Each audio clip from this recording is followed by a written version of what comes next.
You thought you had the right to teach me a lesson, but today is the day you pay the price, Malik hissed through gritted teeth, his bloodshot eyes locked onto the officer, his hand clenched tightly. Officer Turner, his face drained of color and fear, began to back away but couldn't escape the darkness closing in. You have no idea who you're dealing with, Malik continued, his voice full of defiance. And today, justice will come for you. Malik Williams was no stranger to tension in life, but he always maintained a quiet, reclusive existence in this suburban neighborhood. Each morning, he woke up before dawn, spent some time exercising, then quietly had breakfast before heading to work. His days were simple, unassuming, with no one knowing he was the Delta Force commander, the head of one of the military's most elite special units. To everyone in the neighborhood, Malik was just an ordinary man, living a quiet life with his twin brother Tariq, who worked a regular office job. They were not standout figures in their community, but behind that calm exterior was a man full of mystery, always cautious, always alert, someone whose presence made others take notice. Tariq, Malik's twin, was the complete opposite. He was friendly, outgoing, and lived a life much like anyone else. No one knew much about Malik except for a few close friends, and Tariq was the only one who knew who Malik truly was. But Tariq had never pushed Malik to open up about his work. He believed his brother had his reasons for keeping his profession a secret, so they lived together but kept their individual spaces. One hot summer day, while Malik was in the middle of training for an upcoming important mission,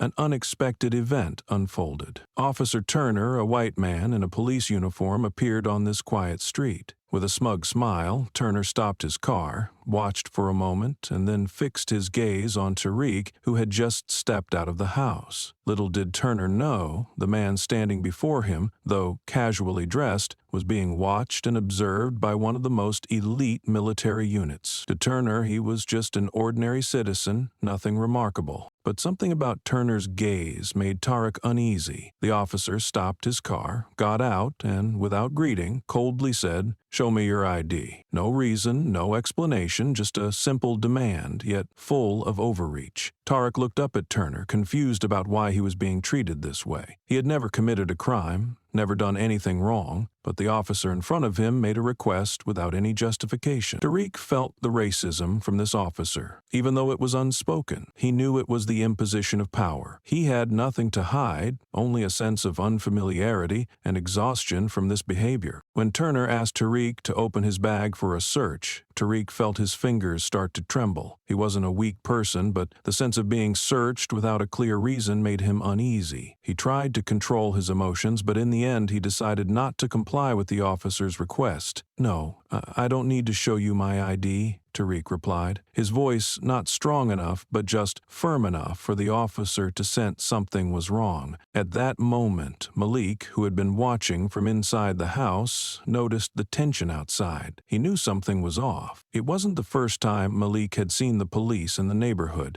but it was the first time he felt an unmistakable threat. He stood up and walked outside without a word. Although he always kept quiet about his work, today Malik couldn't just watch without intervening. He wasn't someone who lost his temper easily, but in this situation, he knew he had to act before things went too far. Malik approached, and from a distance, Turner didn't recognize him. Malik's gaze wasn't filled with fear, but the calm of someone who had been through countless tense situations. The officer looked at Malik cautiously, as if wondering whether he was an innocent bystander or someone he should be wary of. Malik didn't need to say much. He simply stood there, facing Turner, his eyes cold and resolute. "When are you all going to understand?" Malik spoke up, his voice deep and clear. "I won't let you abuse your power any longer." Turner flinched, unsure of how to respond. It had been a long time since he'd faced a situation like this. Malik took another step forward, unafraid,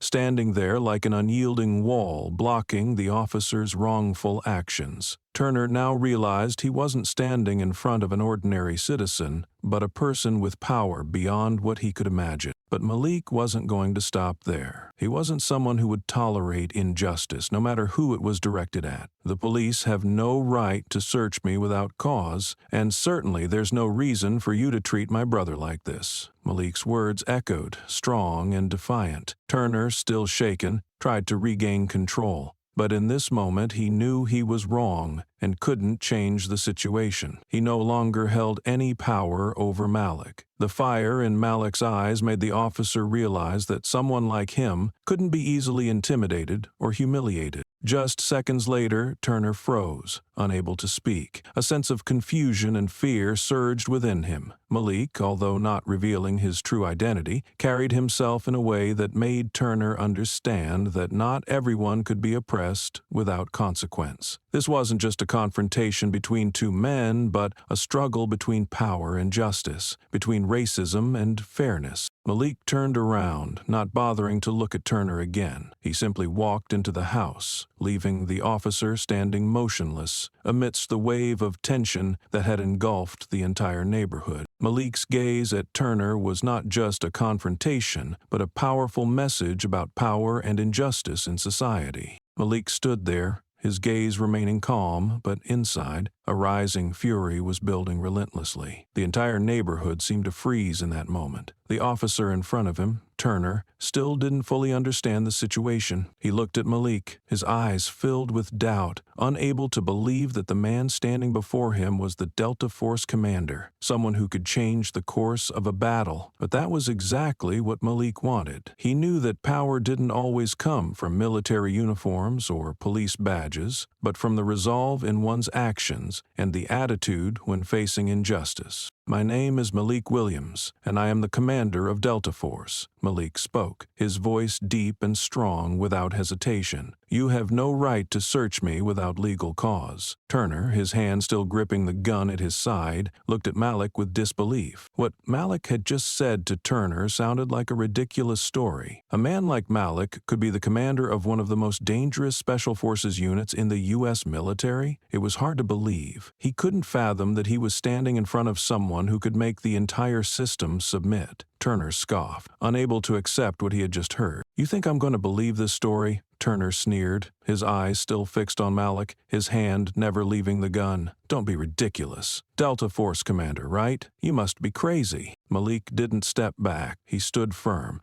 even as a part of his being seemed to ground itself into the earth, a soldier accustomed to stillness amidst any storm. He didn't need to prove anything to Turner, but he patiently continued, each word sharp as a razor. "It's not a story, it's the truth, and you'll have to face that truth, whether you like it or not." Malik's voice remained calm, but every word carried a terrifying weight. Each sentence cut into Turner's pride, slowly unraveling his confidence and planting doubt in his mind. The tension in the air was palpable. Turner, though trying to remain tough, couldn't ignore the pressure coming from Malik. He still tried to hold his ground, his grip tightening on the gun. But Malik's words seemed like an invisible force, pushing Turner to reconsider what he had just heard. Suddenly, doubt crept into his mind. Was Malik telling the truth? Was he really facing someone who could easily topple him and the entire system he was supposed to protect? Turner didn't allow himself to think too long. His white officer's pride began to rise. "Who do you think you are? Just because you say you're a Delta Force commander, am I supposed to be scared of you?" Turner growled, his eyes full of menace. He took a step closer to Malik, his hand still gripping the gun, locking eyes with him in a challenge. "You have no right to stand here and order me around. You and your brother are nothing but useless to me." Malik didn't back down, his eyes never leaving Turner. Despite the officer's increasingly defiant and aggressive demeanor, Malik had no intention of retreating. He knew that to defeat this abuse of power, he had to stand his ground, to make Turner see that he wasn't someone who could be easily intimidated. "You've abused your power enough," Malik responded, his voice unwavering. "Stop now before I do something you'll regret for the rest of your life." Malik's warning wasn't just empty words, but a challenge that couldn't be backed down from.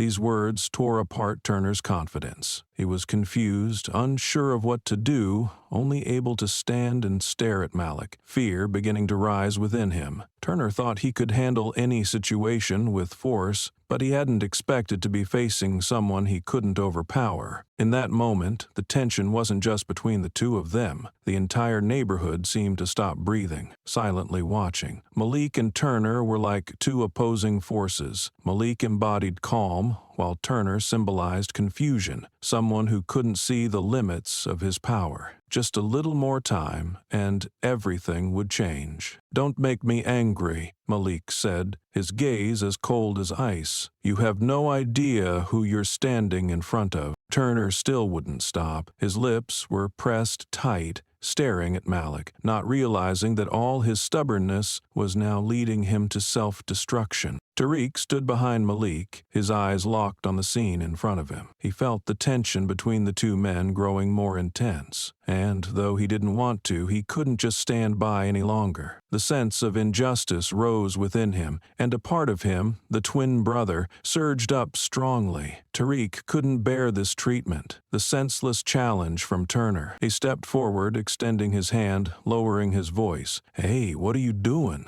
Keep this up and you'll make everything worse." "What, you think you can stop me?" Turner sneered, his voice full of challenge. "I'm the police here, and I won't let a couple of civilians tell me what to do." Tariq's fury flared instantly. He couldn't tolerate being treated like this, especially when he saw his brother Malik facing Turner's insults and abuse of power. Tariq took a step forward, his face flushed with anger, his eyes filled with rage. "You don't have the right to do this," Tariq said, each word sharp as stone. "We are not people you can easily push down. Don't think you can outsmart us." Turner stood there, unable to respond right away. Part of him felt uneasy, while another part refused to show weakness. However, deep inside, he knew that this confrontation had gone beyond the limits of everyday conflict. Malik and Tariq were not people who could be oppressed so easily, and in that moment, Turner realized his abuse of power had gone too far.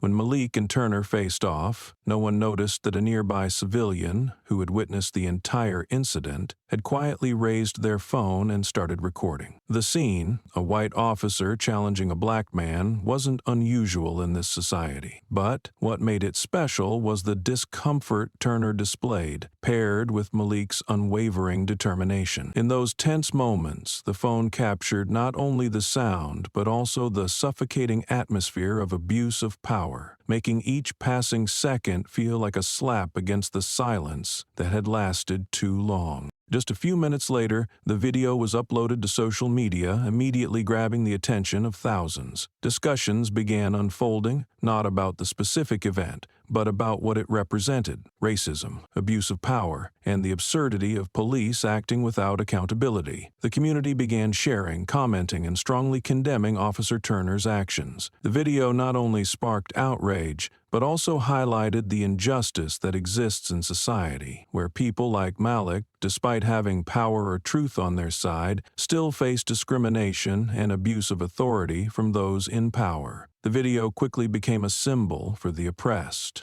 Shortly after the video was posted, hashtags began appearing on major platforms like Twitter, Facebook, and Instagram. Justice for Malik, End Police Brutality, Not My Cop spread rapidly, attracting millions of participants. Personal stories about racial discrimination and police abuse of power began circulating widely. Each post, each video, and each comment felt like an accusation against Turner's actions and a system that had upheld injustice for years. The heated debates between supporters and opponents only deepened the divide in public opinion. Major news outlets, human rights organizations, and public figures began joining the discussion. The video of Malik and Turner's incident transcended the borders of the small neighborhood and became a nationwide virtual protest. Every comment, every status update was a call for justice. Street protests quickly spread, from major cities like New York and Los Angeles to smaller towns. Citizens, from students to parents, began rising up under the banner of justice, calling for police reform and demanding that the authorities be held accountable for the officers' actions. Less than an hour later, social media exploded. Protest videos, photos of demonstrations, and powerful hashtags spread like an uncontrollable wave. The Black community, in particular, felt empowered as they saw the strength of social media in driving change. Stories of police abuse and oppression, previously unheard, now had a platform to speak out. People were no longer afraid, no longer worried about being silenced by the power structures. But the power of the video wasn't limited to the stories of those abused by authority. It created a ripple effect where people who had never thought they would be involved in this fight now couldn't stay silent. Celebrities, from artists to athletes, began sharing the video, speaking out in support and calling for action. Dwayne "The Rock" Johnson, LeBron James, Beyoncé, and other major names in entertainment posted messages calling for police reform and stronger laws against racism. Within hours, the video had spread across nations, becoming an international symbol of resistance against injustice. It was in these moments that the FOMO, fear of missing out effect, began to take hold. People couldn't look away from what was happening. They started to join in because no one wanted to be the one who wasn't on the side of justice. Online and real-world protests spread, creating an invisible yet powerful force that no one could resist. The video became not just an informational tool, but a mighty wave challenging the power structure and calling for fundamental change. This video, though less than 3 minutes long, became the key to unlocking a social revolution. The debates online weren't just brief status updates, but evolved into deep dialogues about justice and human rights. The police force was no longer seen as the protectors of fairness in the eyes of the public. They, like the officers in this incident, were now under scrutiny in the light of an unrelenting demand for change. This situation didn't stop at protests or hashtags. The video of Malik sparked a powerful confrontation with a system that had long existed under the protection of silence. It was a clash between power and justice, between silence and voice. Those involved in this struggle weren't just those who faced racism, but everyone who believed that justice must prevail, and no one is above the law. Each participant felt they weren't alone in this fight, and as time went on, the ripple effect grew stronger, creating an unstoppable wave of change. Malik's video was not just an act of resistance. It was a reminder that when a community stands up, nothing can stop justice. As the video of the incident between Malik and Officer Turner spread across social media, not only did the online community react, but political leaders also couldn't stay silent. Heads of human rights organizations and politicians from various parties began speaking out. Some, like Senator Angela Collins, used their platform to call for comprehensive police reform, demanding a review of police training procedures and how officers treated members of the Black community. We can no longer stand by and watch incidents like this happen without action. This is the time for change, not only to protect one individual, but to protect the rights of the entire community, she said in a press conference. Her words quickly gained support from thousands of citizens and became part of the campaign for justice for Malik and others facing racial discrimination. Soon after, civil rights organizations began organizing large protests across major cities. People in New York, Los Angeles, Chicago, and other cities took to the streets, holding signs demanding police reform and an end to racism. It wasn't just Black people, but many white, Asian, and Latinx citizens joined in, creating a nationwide movement fighting for equal rights. Slogans like "No justice, no peace," and "Police must be held accountable" were shouted everywhere, drawing attention from the media and the government. Under the pressure of these strong protests, the government was forced to issue emergency statements. Calls from the community were no longer just tweets or Facebook posts. Community organizations and human rights groups had raised the issue to a national level. However, within the government, some leaders remained cautious, fearing that rapid changes would undermine the power of the police in maintaining order. Still, due to the immense public pressure, leaders like New York Mayor James Crawford had to speak out, calling for immediate reform while committing to increased oversight of the police force. and demanding they be held accountable for their abuses of power. At the same time, images of protests and clashes with police from the community began to spread. Online videos of marches and confrontations between the police and protesters quickly became a hot topic in the media. Images of protesters holding signs reading "Justice for All" and "Racism Cannot Win" became symbols of the nationwide struggle. On social media, hashtags were shared continuously, making it impossible to ignore the issue of police abuse of power and racism within the system. Social media had become not just a place for sharing information, but a powerful weapon driving change. And Malik, along with his supporters, used it effectively. As the community grew increasingly united, divisions within the police force began to emerge. Some officers, particularly those with conservative views, attempted to defend Turner's actions, claiming the incident was an individual failure and couldn't be generalized to the entire force. They argued that in the line of duty, tension and racism were inevitable, as officers often faced dangerous situations. However, a large portion of the police force, especially younger officers, opposed Turner's behavior, asserting that it tarnished the image of the police and could not be allowed to set a precedent for future actions. Malik, despite his reluctance, could not remain silent in the face of this injustice. After witnessing the tension in public opinion and the community's response, he called for a transparent investigation into Turner's actions, as well as the entire police system involved. He spoke out, "We cannot continue to cover up these actions. We've suffered enough. This system must change immediately." Malik's words were not only a personal protest, but also a powerful call to action, demanding that justice be served fairly for all, regardless of race. Malik persistently demanded that authorities take specific and timely actions. He emphasized that condemning the actions without implementing concrete steps for reform and addressing misconduct within the police force would result in nothing more than empty words. He insisted that immediate measures, including police force restructuring, enhanced training, and increased oversight,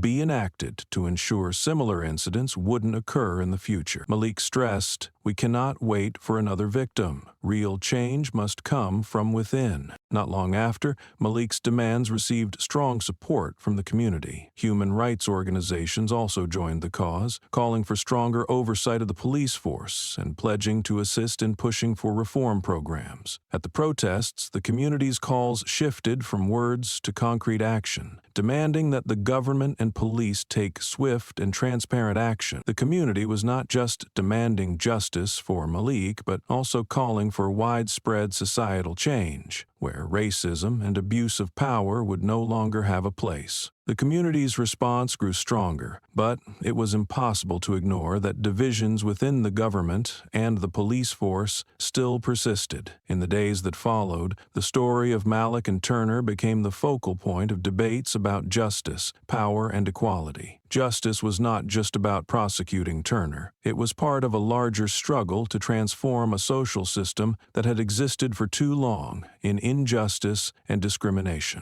The investigation began as soon as the incident between Malik and Officer Turner gained significant public attention. The incident was not just a confrontation between two individuals, but a symbol of a system increasingly under scrutiny, demanding change. The officers involved were summoned for investigation, but the doubt and tension within society grew more evident. Malik, as both a witness and a victim of abuse of power, demanded a transparent investigation with no cover-up. The police system faced immense pressure from the public, and this pressure was not limited to the protests on the streets. Authorities began taking the case seriously. The officers involved in Turner's actions faced independent investigations to determine if they had engaged in abuse of power, racism, or procedural violations. Interviews were conducted, evidence was collected, and every action taken by the officers that day was thoroughly analyzed. Videos from witnesses were reviewed, and lawyers began working to assess whether Turner's actions exceeded his authority.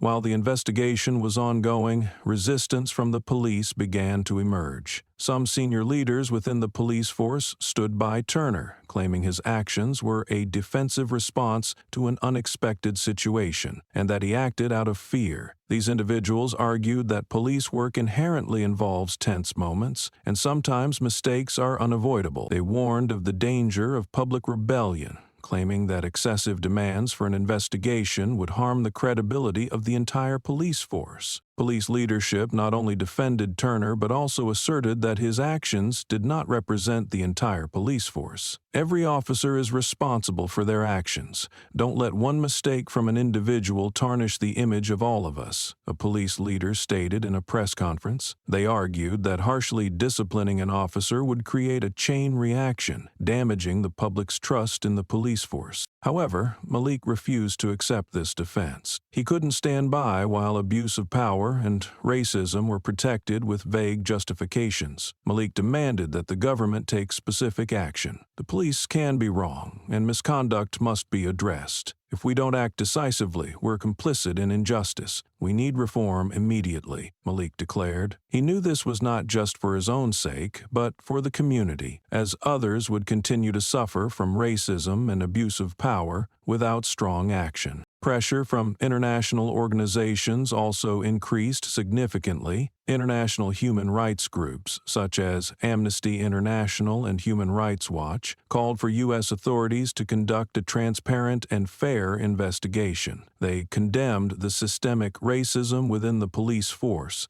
emphasizing that actions like Turner's could not be forgiven. These organizations demanded that the police not be allowed to act without strict oversight. If the authorities do not take strong steps to ensure justice, this system will never change, a representative from Human Rights Watch stated. The international pressure made it impossible for the U.S. government to ignore the situation. The public, both domestically and worldwide, was closely watching every move made by the government and legal bodies. The administration felt uneasy about its image and was forced to act. However, despite political leaders speaking out, not everyone agreed on how to resolve the issue. Some were still hesitant, arguing that reforming too quickly could harm the stability of the police force and raise concerns about national security. Nonetheless, the growth of protests and pressure from the community left the government with no choice but to take action. Malik continued to push the government for significant reform. He not only called for changes within the police system, but also proposed an independent oversight process for police actions in the future. Malik's demands were a clear assertion that this fight was not just about one individual case, but about a fundamental shift in how society treats its people, particularly those from racially marginalized communities. He continued urging authorities to implement retraining programs for police officers, not only in professional skills, but also in human rights, racial discrimination, and justice. The video of Malik and Turner was not merely an event that captured public attention, but a powerful reminder that change was necessary. Malik understood that if reform didn't happen immediately, a cycle of injustice would continue to spin. He knew that, no matter how difficult, this was the breaking point to change what had been deeply rooted in society. Malik no longer hoped that things would change on their own. He realized that only determination and relentless effort could bring results. In the end, although divisions within the government and police persisted, Malik's struggle ignited a new movement, a movement that demanded not just justice for one individual, but a comprehensive change in how the legal system and police treated citizens. From this struggle, a social revolution began to form, and no one could stop it. As soon as the video of Malik and Turner's incident was posted, it quickly spread like wildfire. Images of Malik standing face to face with the officer, his determined and unwavering gaze, became a symbol of the fight against racism and abuse of power. The video became an undeniable force, not only in the community, but throughout society. Every comment, every post, and especially the hashtags related to justice, racism, and the police began flooding social media platforms. Social media became not just a place for sharing information, but a powerful platform driving action. Human rights organizations, social activists, and even ordinary people began using this video as a catalyst for change. The sense sense of a fight that could no longer remain silent became palpable. People from all over began raising their voices, from comments criticizing police behavior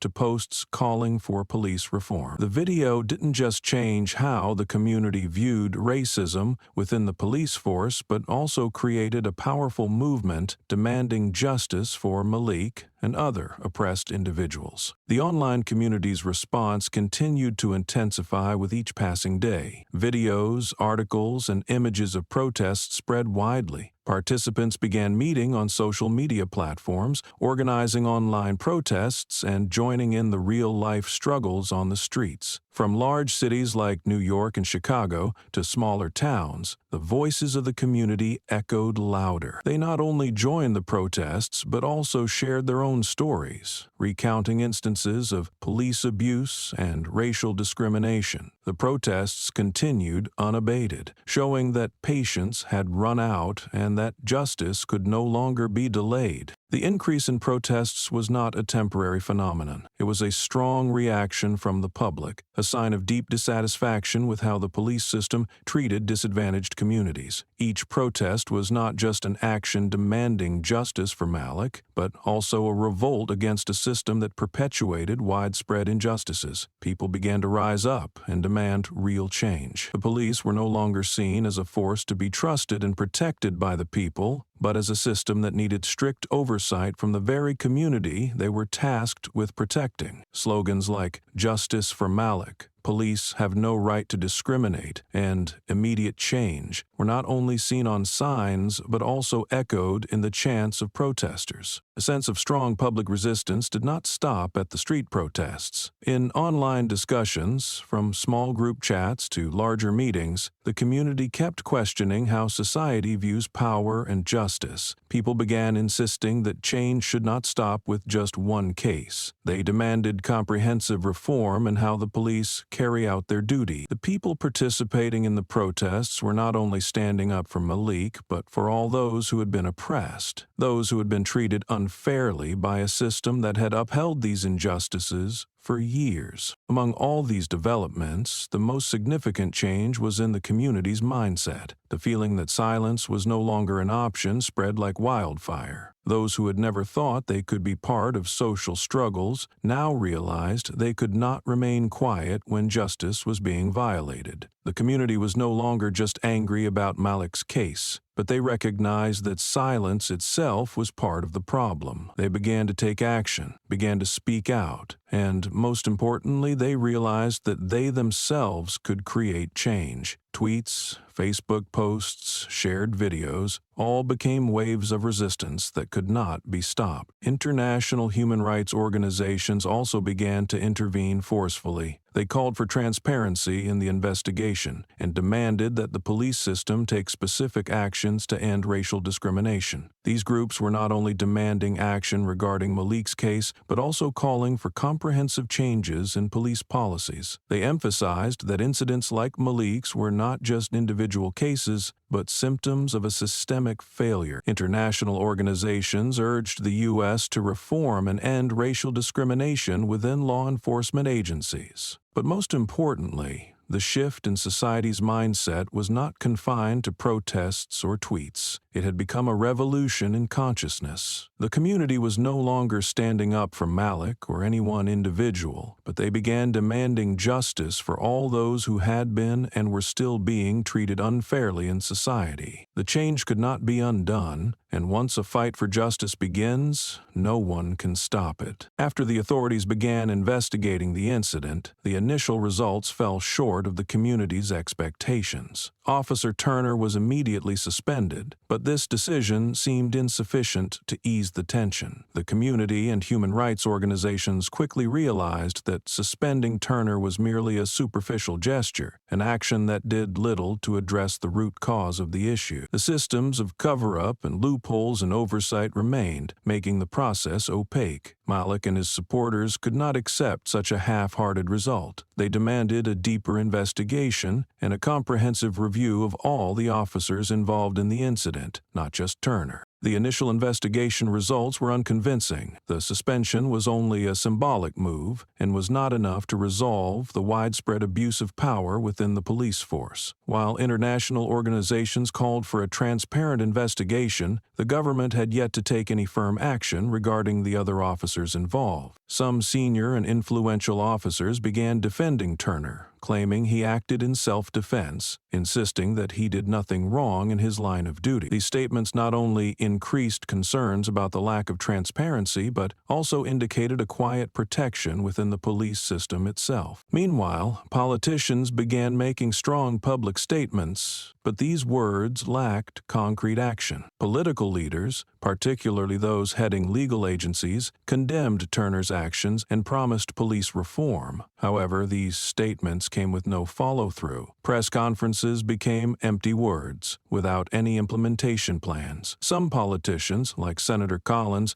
made strong statements about the need for police reform and ending racism within the department, but they offered no specific measures to address the issue. They called for a national discussion on police reform, but this did nothing to ease the pressure from the community, which was waiting for real action. The community began to feel frustrated with the lack of action from the government. Protests continued, but it seemed as though all these efforts were symbolic, without real change in the system. Malik recognized that the statements from politicians were meaningless unless followed by action. He and social organizations relentlessly pressured the government, demanding concrete actions and a comprehensive reform of the police force. This frustration deepened as the protests persisted, and justice still had not been served. In response to the community's frustration, Malik continued to fight tirelessly. He engaged in discussions with human rights organizations and social groups, emphasizing that the system could no longer protect abusive behavior within the police force. He demanded real reform, not just on paper but through concrete actions. The protests became long-term campaigns, not just opposing the actions of one officer, but demanding societal change. Reform was not just about Turner, it was about all the other officers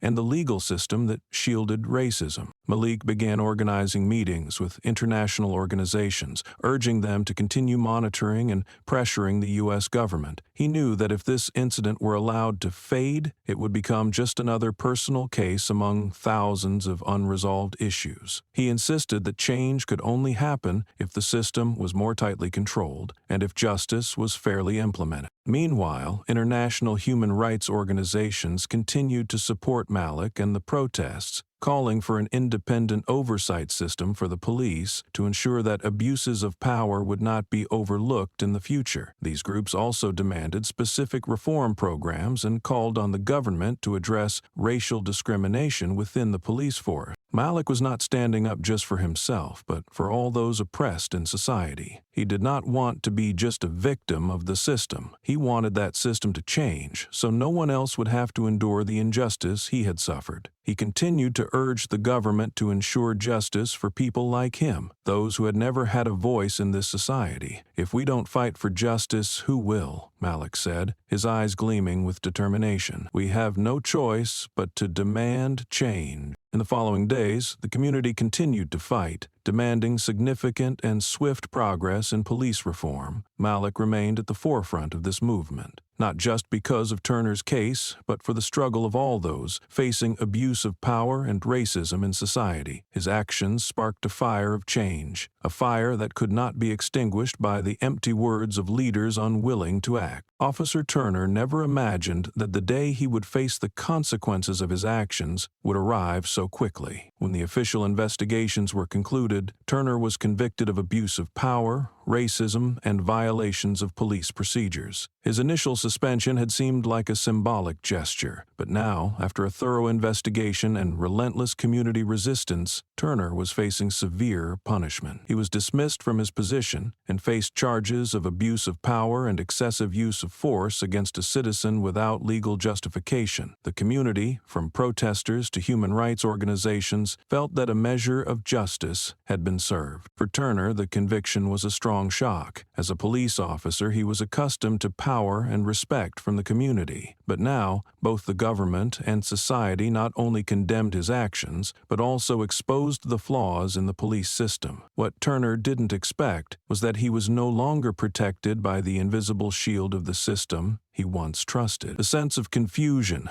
and the inability to accept his fate haunted him as he realized he had lost everything due to one moment of mistake. The officer was no longer a figure of strength, but was now an outcast, ostracized within his own profession. The conviction shattered everything Turner once had, not just his career, but his personal reputation within the community. Meanwhile, the outcome of this case triggered widespread reform within the police force. Authorities began implementing strong reform measures to prevent similar incidents in the future. Training programs for police officers on civil rights, racial equality, and stress management were required to be enacted immediately. The government recognized that in order to restore public trust, the police force needed not only retraining, but also improvements in oversight processes and increased community feedback. An independent oversight system was established to ensure that misconduct could no longer be easily overlooked. The government promised that these reforms would create a fair police force and ensure that instances of abuse of power would not be repeated. However, despite these reforms being gradually implemented, protests continued to take place across the country. The community did not stop at demanding justice for Malik, but continued to question how the police system administered justice. Protests persisted in major cities like New York, Chicago, Los Angeles, and on social media platforms, with millions of people joining the collective struggle. The community was dissatisfied with simple reforms and called for a comprehensive change. They wanted to see specific actions, and the oversight process needed to be thoroughly enforced, not just for Turner, but for the entire police force. International human rights organizations continued to pressure the government, demanding practical reforms and ensuring real justice. Videos, posts, and images of protest continued to spread rapidly, taking the community's struggle to new heights. Although Turner had been convicted, the community understood that this was just the first step in a long-term battle to rebuild trust in the police force. Stronger calls for reform continued to echo everywhere. The community didn't just want to see results from this case. They wanted to ensure that the police would never again be able to abuse their power. From another perspective, Malik didn't stop. Even though he saw the first signs of change, he could not be satisfied with what was happening. Malik understood that this reform was just the beginning, and he knew he had to continue pressing the government to implement the next steps quickly and effectively. He called for a comprehensive investigation into all police actions, especially the corrupt internal protection systems. "We cannot stop here," Malik said, his gaze filled with determination. "Reform must go further and include every level of the police force. If it stops with Turner, we still don't have a just society."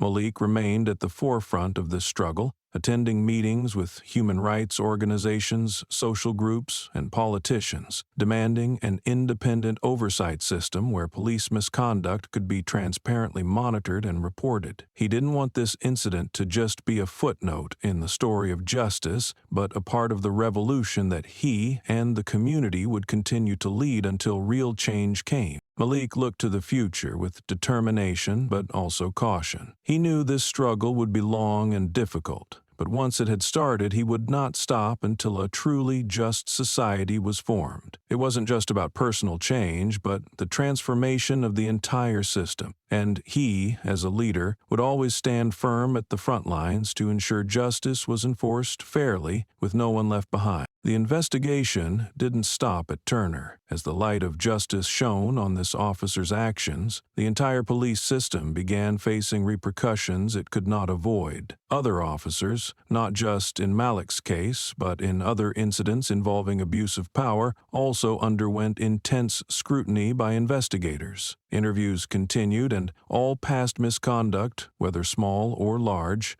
began to be exposed. The video of Malik and Turner became the focal point, sparking a wide investigation into the wrongdoings of the entire police force. Some other officers directly linked to previous abuse cases were now brought into the spotlight, facing severe disciplinary actions and, in some cases, even forced to resign. The division within the police force became more apparent than ever. Some senior officers who had served in the police force for many years could not accept that the system they had long defended was now being publicly criticized. They stood up to protect Turner, claiming that he acted in an extremely tense and unavoidable situation. For them, the old police system had existed for decades, built on power and strict discipline. These officers didn't realize that by defending abusive actions, they were also defending a system that had been flawed from the inside. They saw themselves as protectors of order, and Turner's actions were just an individual mistake, not a reflection of a broken system. Meanwhile, some younger officers, those who had joined the force in recent years, saw things differently. They began speaking out against Turner's actions, acknowledging that there was a culture of abuse within the police that needed to be eradicated. These officers did not want to be associated with a system they viewed as toxic and racist. They demanded real reform, asking for a work environment where all citizens were treated fairly with no discrimination. Part of them felt ashamed seeing their colleagues defend wrongful actions. They understood that in order to gain the public's trust, the police force had to reform from within and truly take responsibility for their actions. The cost of this internal division was immense. While the outside community continued to push for reform, within the police force, conservative reactions persisted. Leaders in the field, whether they wanted change or not, remained bound by a power structure that had existed for far too long. Those defending the old system felt alienated in an environment that increasingly demanded transparency and certainty in justice. They didn't understand why the system they had dedicated their lives to was being condemned so harshly. Some within the force even felt betrayed when their actions defending Turner were not accepted by the community. Criticism from both the public and human rights organizations made them feel as though they were being pushed into an internal battle with no escape. Meanwhile, reform supporters realized that the fight was not just against one specific officer, but against a system that upheld discrimination. They understood that investigating a single incident would not be enough to address this larger issue. Malik, along with social organizations, continued to fight to ensure that reforms were not just words, but were immediately implemented. He called for an independent oversight system,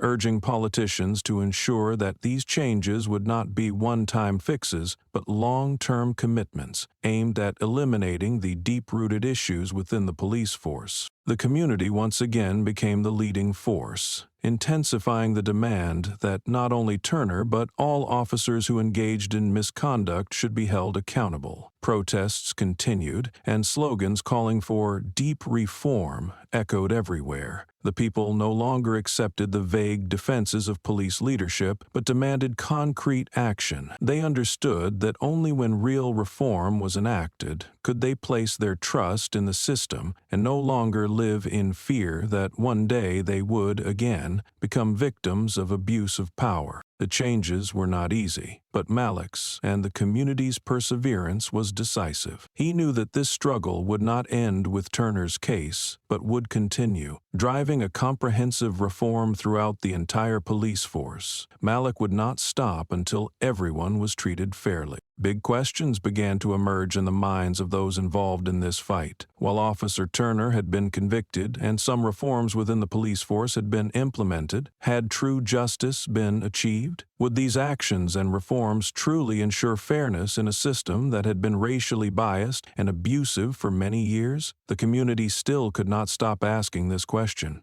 Those who had participated in protests, those who had raised their voices in debates, could not rest easy with the half-hearted actions from the government. While Officer Turner faced the consequences of his actions, would real change in the police system occur, or was it just a temporary measure to calm public outrage? The statements from politicians were not enough to convince those who had suffered for so long from discrimination and abuse of power. Despite the reforms, the community still could not fully trust a system that had upheld injustice for so long. Human rights organizations, protesters, and those affected by abuse of power continued to question the true effectiveness of these reforms. Could they bring about lasting change, or were they just empty words? Malik, who had stood up from the beginning to fight for justice, did not allow himself to fall into despair over these difficulties. He understood that this fight would never be easy, and the government might work slowly, intentionally delaying or stalling, but what Malik knew for sure was that the struggle could not stop, no matter how slow the change came. He couldn't let hope be extinguished within himself and the community. Malik continued fighting because he knew that without someone pushing forward, real change would never happen. Although the initial reforms may have brought some progress, Malik continued to push the government and relevant organizations to act more swiftly. He didn't want the vague statements from the government to become a barrier preventing real change. We must continue to pressure this system. We cannot stop while issues still exist within the police force. There must be clear and decisive action, Malik said during meetings with social organizations and political leaders. He demanded not just individual reactions, but a comprehensive reform with stricter controls over the police, reforms in training, oversight processes, and community involvement in investigations needed to be implemented immediately.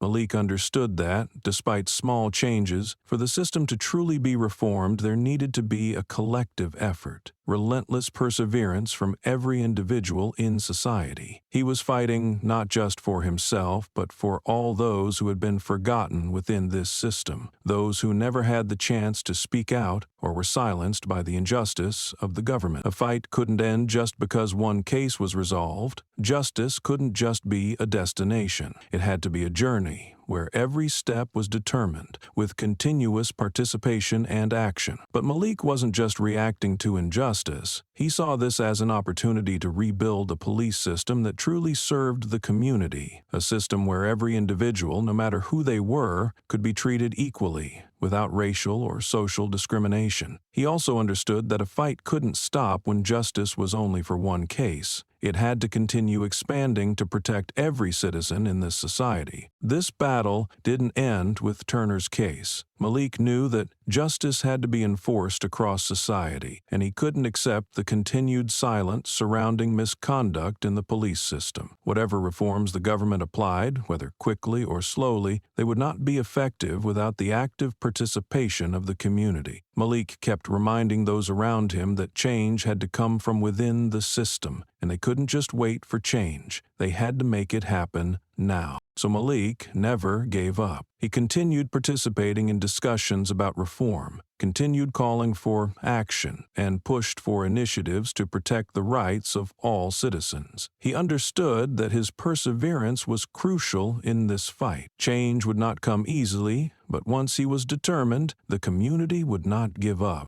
The Justice for All campaign became a powerful movement, spreading not only within the community but also beyond the borders of the United States. From the moment the video of Malik and Turner was posted, things began to shift. This video was not just a recording of an event, it was a call to action, a wave of outrage pushing the community to stand up for justice. People no longer saw this as a personal incident, but as a symbol of the larger societal struggle against racism and police abuse of power. Hashtags like Justice for All, End Police Brutality, and in a short time, the campaign gained millions of participants worldwide. The story of Malik and his confrontation with Turner became a model for a social revolution where people could no longer remain silent. The widespread impact of the video was not only seen on social media, but also began to influence mainstream media as well. Television stations and major newspapers started reporting not only about the misconduct of the police, but also about the changing mindset of the community. Images of people holding signs that read "Justice for All," standing in the rain or under the evening light, were not just physical protests, but a battle of hearts and minds. The video of Malik's case became more than just an event to be watched repeatedly. It became a powerful message that injustice could not last forever and that change was necessary. The strong involvement of young people was the key factor driving the strength of this campaign. High school and college students became true pioneers in this fight. Not only did they participate in protests, but they also became the main organizers, creating media strategies, building new and effective movements on social media. The younger generation was no longer afraid, no longer willing to remain silent in the face of racism and police abuse of power. They used social media as a powerful tool, not just for spreading information, but for uniting the community and strengthening the movement. In contrast to the previous generation, the younger people were not just bystanders in the struggle. They were the leaders, inspiring another generation to reconsider what was happening in society. Social media became the platform for connection, where discussions about racism, justice, and human rights took place not only on websites, but also in community groups, creating a powerful network of people with shared goals. Videos, posts, and even personal stories being shared helped spread a clear message.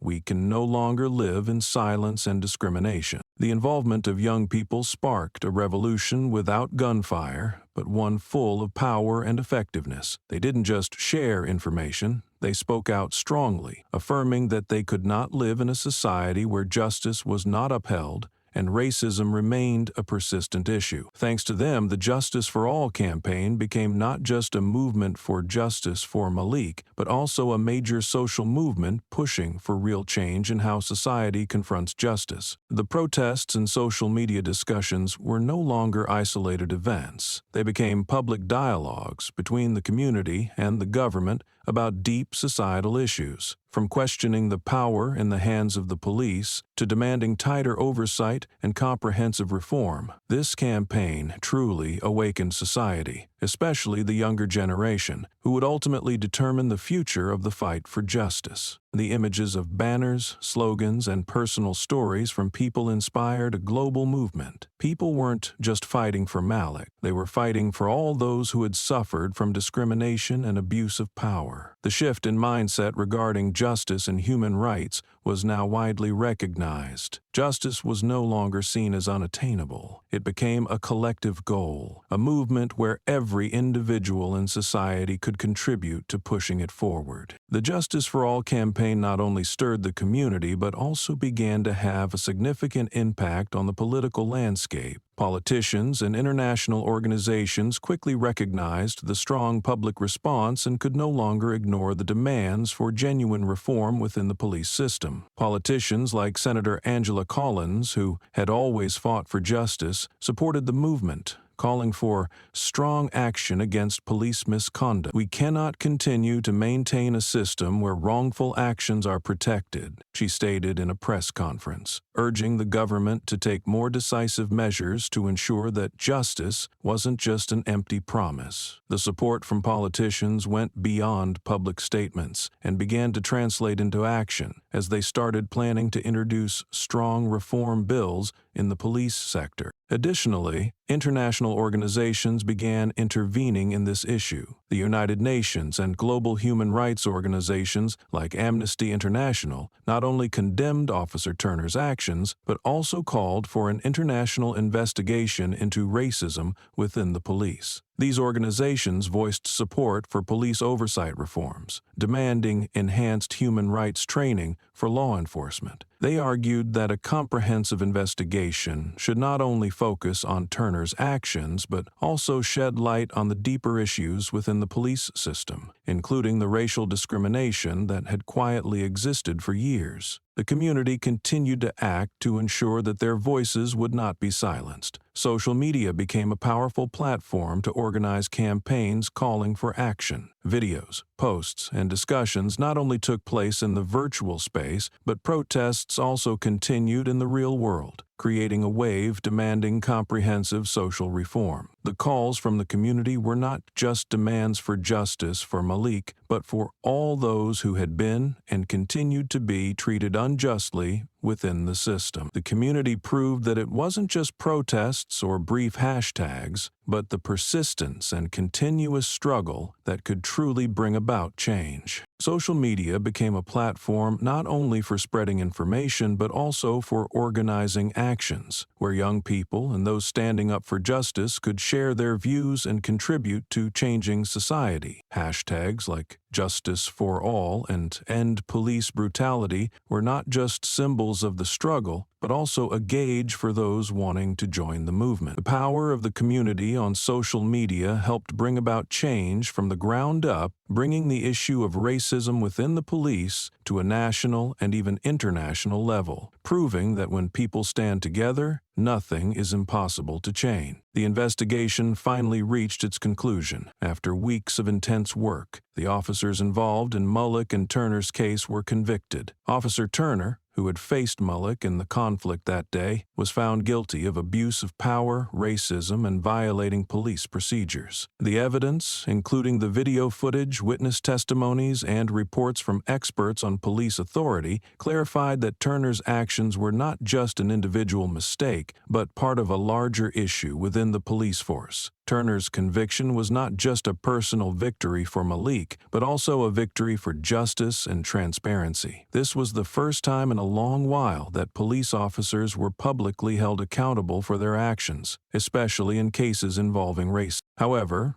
even though Turner was convicted, the matter didn't end there. Justice, although carried out in Turner's case, was not enough to quell the deep dissatisfaction within the community. The community, which had stood up and fought throughout the process, could not be satisfied with this result. Convicting just one officer did not address the larger issue within the police force, the pervasive racism and abuse of power in the industry. Human rights organizations, social activists, and thousands of citizens continued to demand widespread changes throughout the system. They could not accept dealing with a single case without comprehensive reforms in how the police operate, especially in areas with high racial discrimination. They wanted to see a new police system, one that not only enforces justice but also protects the rights of all citizens without discrimination. The community continued to pressure the government, demanding concrete measures to ensure that incidents like Malik's would not happen again. They called for retraining programs for police officers, particularly in human rights awareness, stress management, and fair law enforcement practices. While the officers involved had been held accountable, to the community that was only the first step. The community could not be satisfied with the idea that abuse of power in the police force would only be addressed by disciplining a few individuals. Change had to go to the core of the system, and that could only happen with strong and comprehensive reform. Expanded, the community continued to respond, relentlessly demanding change and raising awareness about fairness within the police force. Protests and community meetings persisted with calls for real reform. They had seen that, while there had been initial progress, without long-term action, all efforts would be meaningless. Malik, along with social organizations, continued the fight, not only demanding justice for himself, but for all those facing abuse of power and racism in society. Despite initial victories, Malik understood that true justice had not yet been fully realized, and this battle couldn't stop with one case, one conviction. He called for the next steps to be implemented immediately and more decisively. The reforms needed to be further strengthened so that no one would have to endure injustice again.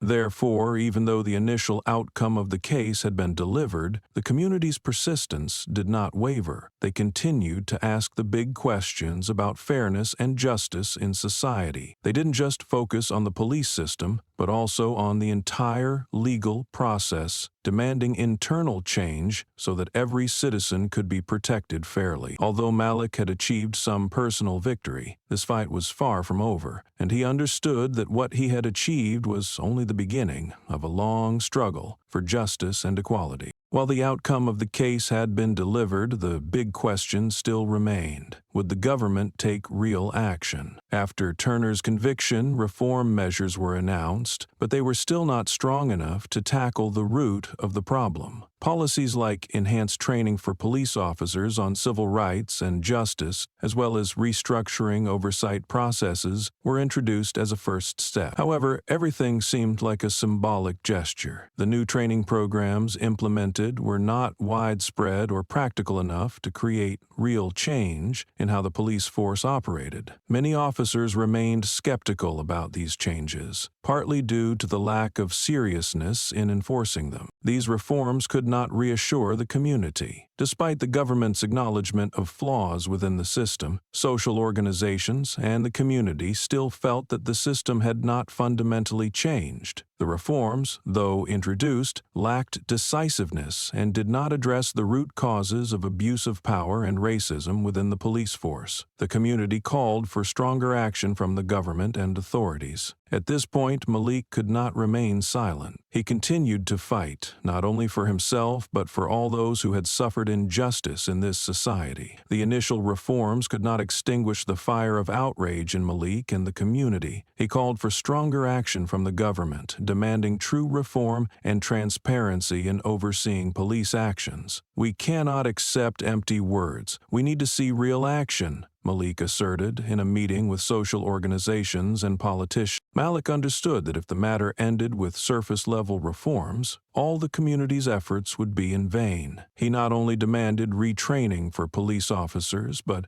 also wanted to create an independent oversight system to ensure that any misconduct within the police force would never be overlooked. He called on the government to establish an independent mechanism to monitor the enforcement of justice and prevent violations from being forgotten in vague reports. Although initial reforms had been implemented, Malik did not want this change to be merely symbolic. He demanded that the government not only make commitments without following through, but also take concrete, measurable actions to ensure fairness in the enforcement of justice. He would not accept promises without clear action. Reform cannot stop at words, Malik emphasized in meetings with political leaders. We need fundamental change to ensure no one will have to endure this again. Under Malik's leadership, the community continued to push for reform. They didn't just want small changes, but demanded a revolution within the police system so that no one would have to fear interacting with the police force. Malik didn't want to be just a winner in one lawsuit. He wanted to change an entire system that had long existed in discrimination and abuse of power. He and social organizations continued to apply strong pressure on the government, demanding broad and practical reform. Malik would not give up this fight, continuing to stand firm as a symbol of perseverance and justice. Since Malik's case was brought to light, a series of reform measures have begun to be implemented within the police force. Among them, increasing oversight has been one of the most important factors. Under pressure from the community and human rights organizations, the government decided to establish an independent oversight system where police misconduct could be monitored and reported transparently. Surveillance devices, including body cameras and real-time recording systems, were widely installed, ensuring that no police action could be hidden or ignored. The community, which had lost trust in the police's ability to self-monitor, saw this as a significant step forward in enhancing accountability and transparency within the force. However, these changes still need time to be fully tested and implemented, and not everyone believes they will completely prevent future abuses of power. Still, the establishment of the oversight system is a significant step, giving the community a sense that they no longer face injustice without protection. Along with increased oversight, a new training program for police officers was also introduced. These reformative training programs focus on teaching justice, human rights, and racism, aiming to help officers not only understand their rights and duties in their work, but also become more aware of racism and how their actions can affect the community. These courses are not limited to theory,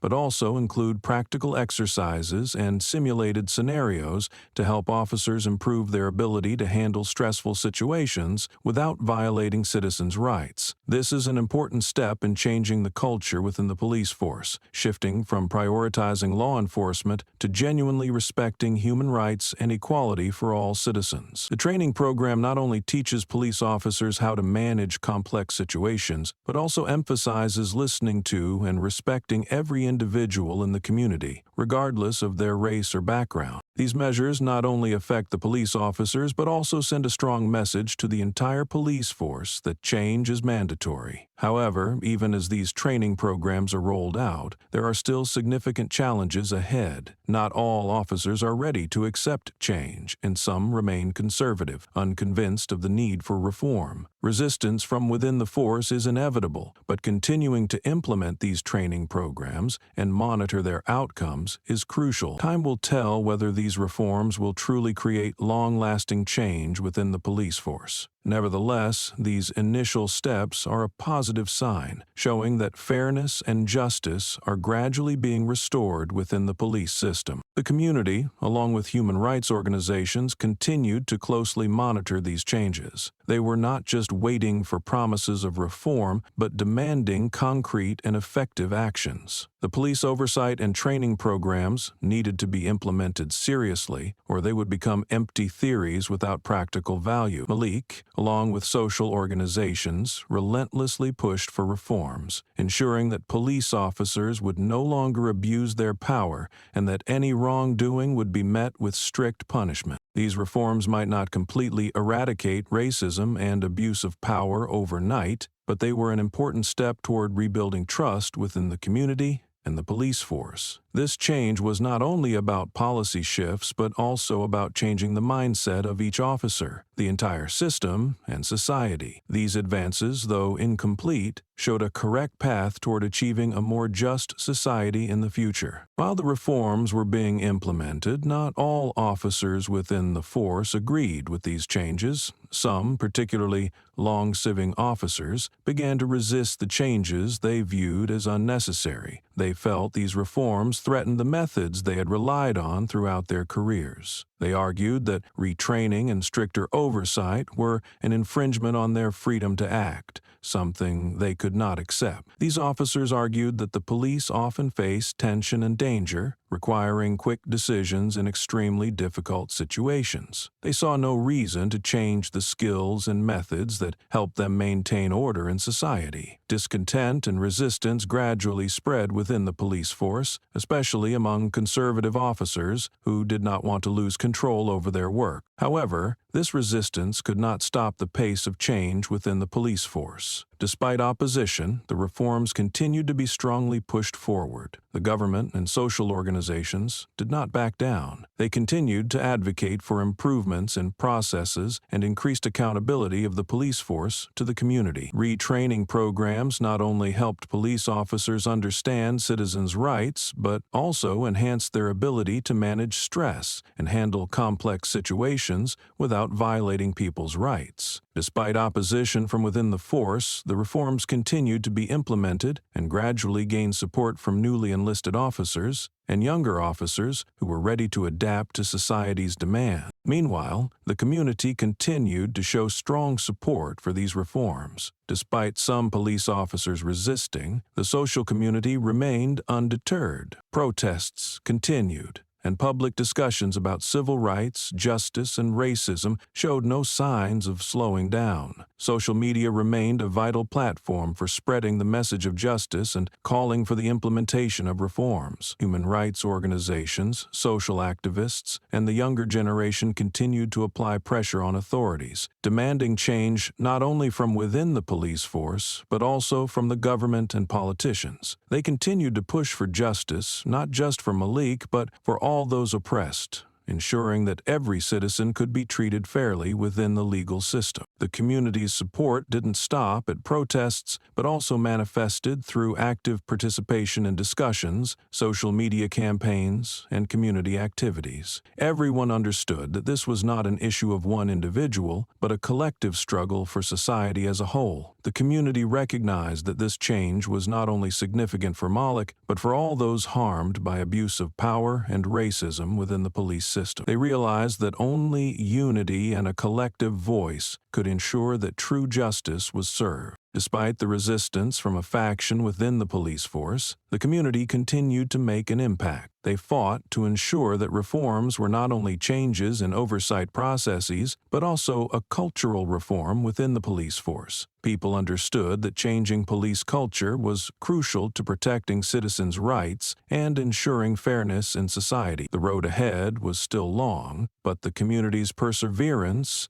ignited hope that one day true justice would be restored, and no one would have to live in fear or be oppressed by the system. The struggle for justice doesn't stop with one case, one outcome, or a small change. For Malik and the community, this fight has no end. The community continues to fight not only for themselves but for the future of everyone in society. They recognize that justice is not something that can be achieved overnight, and this journey will not be easy. Reforms within the police force and the relevant agencies must be maintained and continuously developed. The community consistently calls for change, not just in one system but throughout the entire social structure, where racism and abuse of power still exist in many forms. With their persistence, the community did not stop at demanding justice for one case, but expanded into a comprehensive struggle for the rights of all the oppressed, from ordinary citizens, social organizations, to public figures, all united in a large campaign to protect the rights of every citizen, regardless of race, religion, or background. Each individual in the community understands that to protect everyone's rights,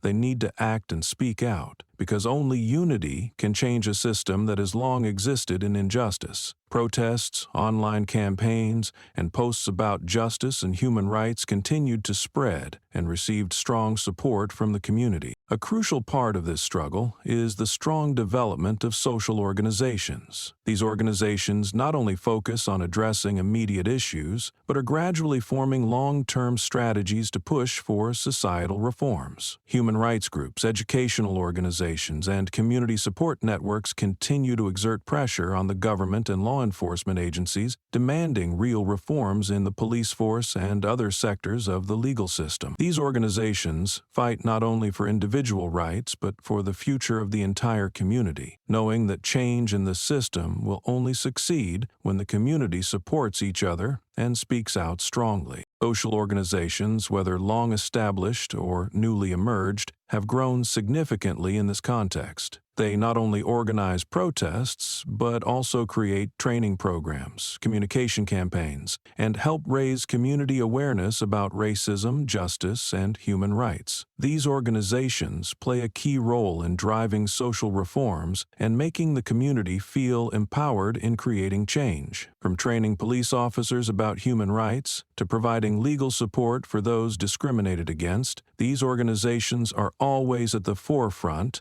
of building a fair and equal society. Moreover, social organizations served as a bridge between the community and the government. They conveyed the community's calls for reform to the leaders, while also overseeing the implementation of policies and reforms put forth by the government. These organizations created a vast network connecting those who sought change with those who had the power to enact it, thereby increasing the strength and effectiveness of the movement. Their involvement wasn't just about direct action, but also about promoting a culture of change, where justice and human rights are always prioritized. With the support of social organizations and the active participation of the younger generation, the community continued to generate a powerful wave of innovation in society. People no longer accepted living in a system where their rights were disregarded. They knew that to ensure justice for all, they had to continue fighting, not only for themselves, but for the entire society. As social organizations continued to drive reform and develop long-term strategies, the fight for justice would not end with one case or one reform, but would evolve into a full-scale revolution where every citizen would be treated fairly. The lessons of justice were not only reflected in protests or on social media, but also deeply integrated into education within society. After these tense events, education on human rights and justice became an essential part of schools, community organizations, and non-governmental organizations. Understanding the fundamental rights of every citizen, the responsibility of the police for their actions, and equality in law enforcement became integral parts of civic education. These programs not only taught people about human rights, but also helped them understand that justice could not be exploited to oppress the vulnerable in society. These lessons began to change how citizens perceived their rights, from demanding justice in one specific case to advocating for a culture of justice in all aspects of life. These programs were not only for students, but were also widely implemented in communities, so that those without formal education could also understand their rights and how to fight when their rights are violated. Teaching people about freedom and civil rights helped them realize that demanding justice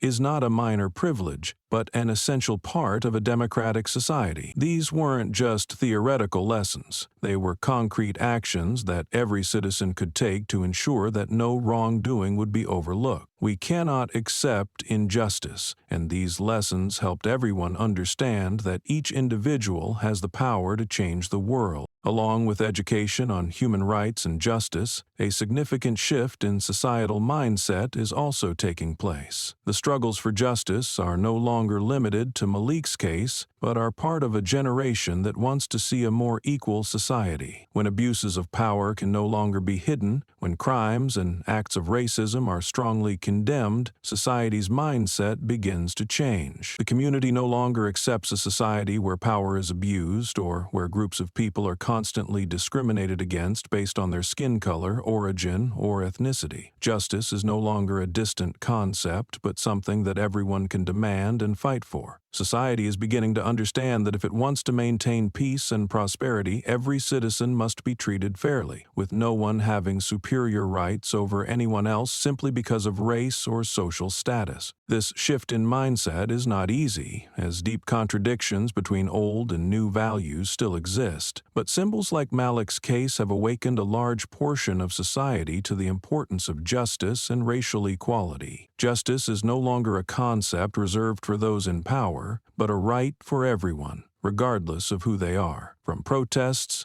the fight for justice has expanded beyond the scope of one case, growing into a large movement demanding fundamental societal changes. The community has gradually come to realize that change will not happen after just a few reforms. It requires a long-term process where each individual in society is educated about human rights and where everyone is encouraged to engage in social change activities. These changes in societal mindset have laid the foundation for stronger reforms in the future, where justice is not just a demand but a long-term commitment to every citizen in society. After everything he has been through, Malik not only became a hero in the eyes of the community, but also a symbol of justice and perseverance. His actions throughout the struggle didn't just address one personal case, but awakened society to larger issues within the police system and justice. He became a role model for anyone who believes that one person can make a change, not because they have power or status, but because of their determination and courage to protect core human values. Malik didn't fight just for himself, but for all those who have been oppressed and discriminated against in society. The video capturing Malik's confrontation with Officer Turner became a powerful symbol of the fight for justice, deeply ingrained in people's minds that perseverance leads to victory, even against powerful forces. Malik's influence extended beyond his case. He became a role model for those seeking to change society, a leader of protests, discussions, and social campaigns advocating for equal rights for all citizens. From that point on, Malik was not only remembered as a fighter for justice, but also as an inspiration for the younger generation. He continually encouraged them to stand up and question the wrongs in society, especially within the legal and police systems. His personal struggles have now become a fight for the community, one in which each individual can participate and create change. Life after the incident wasn't easy for Malik. While he achieved justice in Turner's case, he understood that justice was never a final destination. This struggle was not just about one person, but about a complete societal revolution. Malik continued to participate in social campaigns to raise awareness about justice, human rights, and racial equality. He kept creating platforms to push for reforms within the police force, demanding the implementation of justice and transparency in cases of abuse of power. Together with social organizations, he continued to lead media campaigns, helping people better understand their rights and how to fight when those rights are violated. Each community training session, each discussion about human rights, was a step forward in achieving the justice he had always pursued. Malik also became a unifying figure for the community, organizing events and conferences where justice and human rights were discussed and promoted. The dialogues Malik participated in not only focused on specific cases, but on the broader societal changes needed to build a more just community. He knew that every small change was an important step in this struggle. Malik's perseverance became an eternal legacy, not only for him, but for all those who want to see a fairer and more equal society. Although Malik's life after the incident did not stop at personal victories, he understood that justice is never perfect, and the process of social reform is a continuous one. Along with social organizations, Malik continued to fight for a police system where every citizen is treated fairly. While significant progress had been made in changing part of the system, he did not stop, as true change could only happen when every aspect of society was reformed from the roots. Malik's legacy is his unwavering persistence in pushing for change and restoring justice, a justice he always believed every person deserved. Malik's story did not end with a personal case, but became a symbol of the fight for justice, human rights, and perseverance. His legacy has been etched in the community's heart, becoming an inspiration for future generations. What he did not only changed his own life, but also sparked a large movement in society. The community remembers him not just for one case, but for his relentless fighting spirit. Malik's actions prove that an individual can change an entire system if they have enough courage and determination. His story inspires those who feel forgotten, those facing abuse of power and racism. The image of Malik standing firm amidst a storm of criticism, facing Officer Turner, became one of the most powerful symbols of justice in modern society. This legacy is not just a story to be told, but a source of motivation for those seeking to change the world, especially for the youth who may not have experienced the injustices Malik faced, but understand that the fight for justice is never a solitary one. Malik proved that every small action can lead to significant change. His story is told in classrooms, shared in social campaigns, and has become a guiding light for those who want to fight. Those participating in protests and campaigns later on remember Malik's resilience, knowing that even in the face of great power, they can still stand firm and ensure that justice will prevail. The community has not forgotten Malik, and neither has he stopped after his achievements. He knows that justice does not come after one case, but is a long-term struggle. Malik continues to fight for justice, not only for himself, but for all those who have no voice in society. He participates in campaigns promoting reform in the legal system, continuing to demand reform within the police force and the oversight system to prevent abuses of power like before. Public discussions on civil rights, racial equality, and discrimination continue, and Malik is one of the leaders,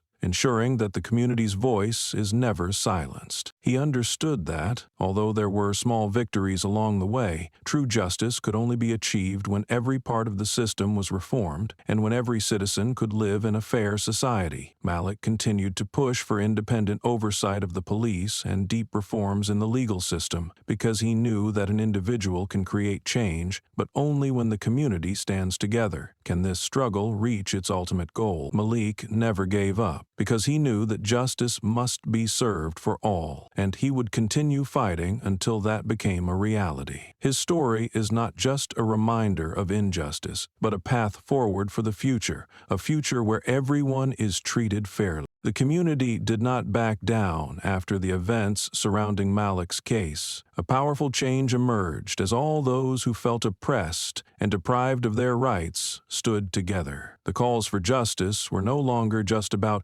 restoring fairness for one individual, but evolved into a struggle for the rights of everyone. From ordinary citizens to social organizations, the community could not be silenced by any inaction from the government or law enforcement. Their powerful momentum pushed back against the vague justifications from those defending the old system, replacing them with protests and concrete actions demanding a fairer society. What's remarkable is that this struggle didn't just take place in street protests, but also spread widely through public discussions, social media campaigns, and dialogues between the community and the government. Demands for police reform, human rights, and racial equality were no longer mere slogans, but had become tangible actions. The community understood that this fight could not stop at one incident or half-hearted reforms. They demanded true change, and it was they who were driving this transformation. The justice movement continued to grow. Protests spread from one neighborhood to nationwide and gradually became an international movement. Not only in the U.S., but human rights organizations and individuals standing up for justice in other countries began to extend this fight. The protests grew stronger,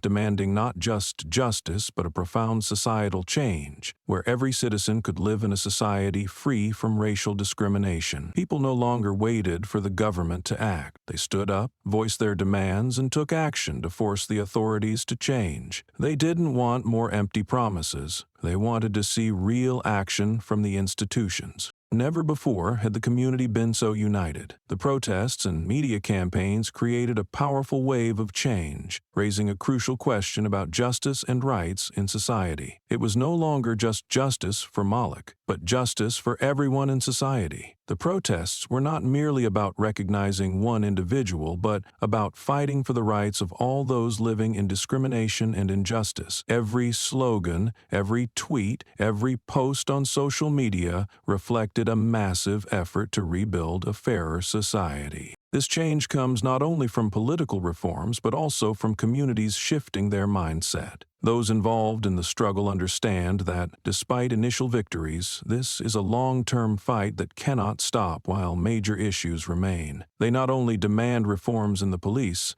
but also want to see a society free from racial discrimination from top to bottom, from leaders to citizens. Malik's actions have ignited a fire that now no one can extinguish. The community has risen, and they will never back down. Protests and campaigns continue to persist. The community's strong unity has created an undeniable force. They are not only demanding justice for Malik, but for all those who have been oppressed. This justice movement has no end. It has become a social revolution, a new vision for a fairer society. Powerful actions and voices continue to push for reform, creating a determined force to change society. The community understands that justice is not just a goal for an individual, but for everyone, and they will keep fighting for their rights until a truly just society is formed. With each step in the fight for justice, the community's belief in change grows stronger. The next generation, the youth, not only seek justice for Malik,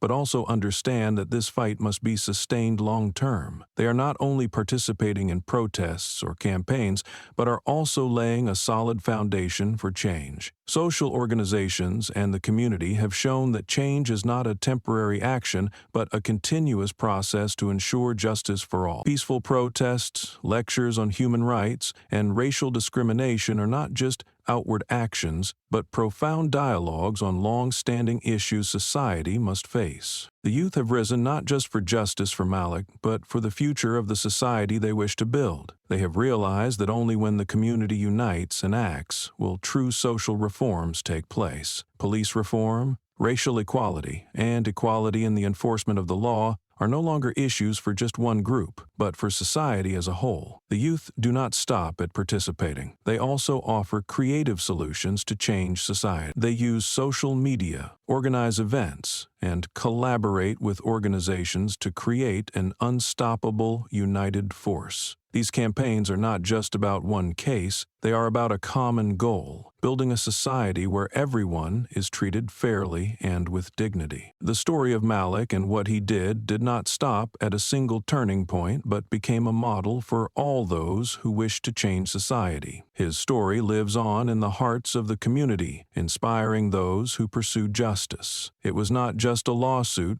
Malik's story became a lesson in perseverance, courage, and sacrifice for justice. What Malik did reignited the belief that justice is not an unattainable ideal, but a mission that everyone can take part in. He was not just a victim of abuse of power, but a trailblazer for social change. Malik's memorial is not just about honoring one individual, but about celebrating a larger struggle. Human rights organizations, the community, and those who pursue justice have held events to memorialize Malik, not only to remember him, but to honor the fight for justice he started. The protests and memorial events serve as a reminder to the community that this fight is not over. Malik's story continues to inspire a new generation, teaching them that no matter how difficult it gets, justice remains the ultimate goal. The image of Malik standing face to face with Turner in that tense moment still lives in the minds of many, becoming a symbol of the struggle against abuse of power and racial discrimination. The words of remembrance are not only for the past, but for what is happening now and will continue to happen in the future. The community relentlessly continues the fight for justice, a battle that does not end with what has been achieved, but is a fight that will last until every citizen is treated fairly. Malik's actions awakened society to real justice, and he proved that anyone can create change, not only for themselves, but for the entire society. After intense struggles, change in the police system has finally begun to take real shape. Reforms continue to be pushed forward, with strong commitment from the government and social organizations. One of the major steps has been to strengthen police oversight with the implementation of an independent monitoring system and the use of modern technology to ensure that every action of the police is tracked and controlled. Body cameras have been widely installed, creating a transparent environment in every situation the police engage in. There is no longer room for misconduct that goes undetected, and the community is starting to feel more secure knowing that strict oversight will help protect their rights. This change is not just about tools, but about the government's commitment to rebuilding trust in society, showing that the police will no longer be a tool of injustice, but a part of the legal system serving the community. Joining me to discuss it is prosecutor and author Richard Fleming, the poet, or written by Anonymous as well, Dr. Fleming. Along with increased oversight, another important reform has been police training on human rights. These training programs not only help officers better understand citizens' rights, but also develop their skills in handling tense situations without violating anyone's rights. The courses also address issues of racial discrimination and abuse of power, aiming to change how police view and interact with the community,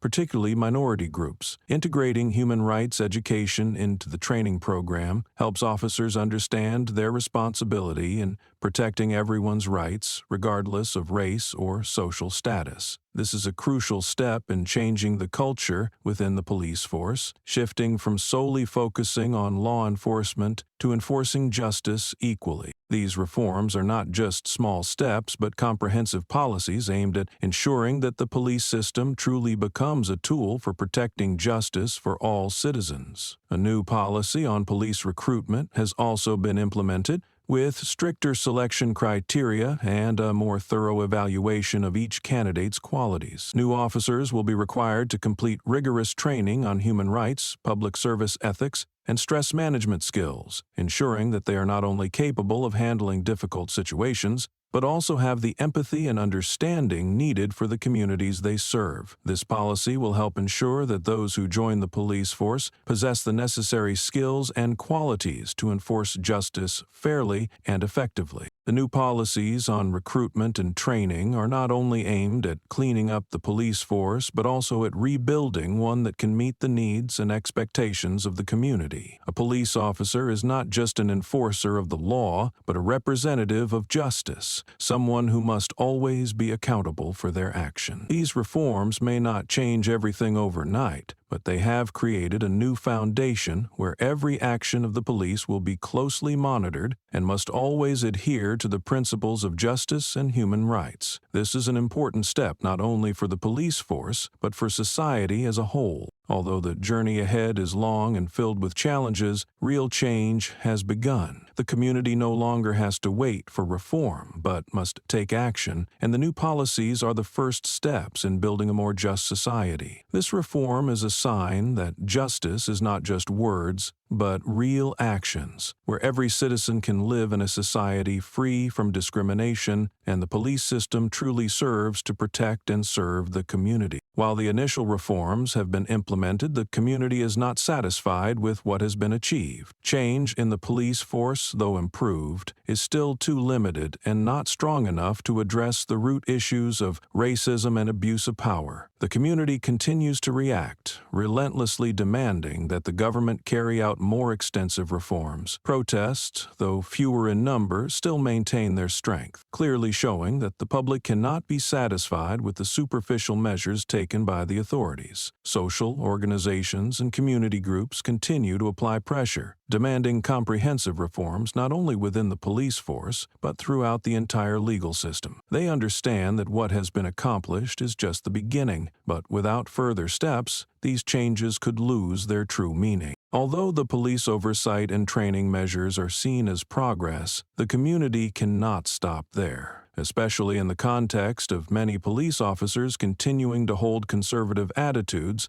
and refusing to accept change, the community feels that the struggle cannot end when the police system is still not truly serving justice for everyone. Reactions from the police force show that there is still resistance to the reforms, and these officers cannot accept a stronger oversight system and a stricter recruitment process. The community has come to realize that without stronger pushback, all these reforms will remain theoretical and will not bring about real change in how the police operate. To ensure sustainable change, Malik continues to push for real action. He does not accept that these reforms should stop at the police reform process, but demands a fundamental change. Malik understands that police reform cannot just be about tweaking procedures or changing appearances. It must be a comprehensive shift in the police force's mindset, in the way they perceive and treat citizens. He continues to call for stronger reforms, demanding that the government take concrete steps to ensure that wrongful acts are not just dealt with individually, but are part of a long-term process to eradicate all forms of abuse of power within the police system. Malik not only calls for reform within the police force, but also advocates for expanding reform to other professions where power can easily be abused. He calls for increased oversight and transparency in other administrative processes, not only to protect the rights of the people, but also to build trust in society. With his unwavering persistence, Malik continues to pressure the government, asserting that without a truly effective, independent oversight system, justice cannot be properly served. He also understands that a robust oversight system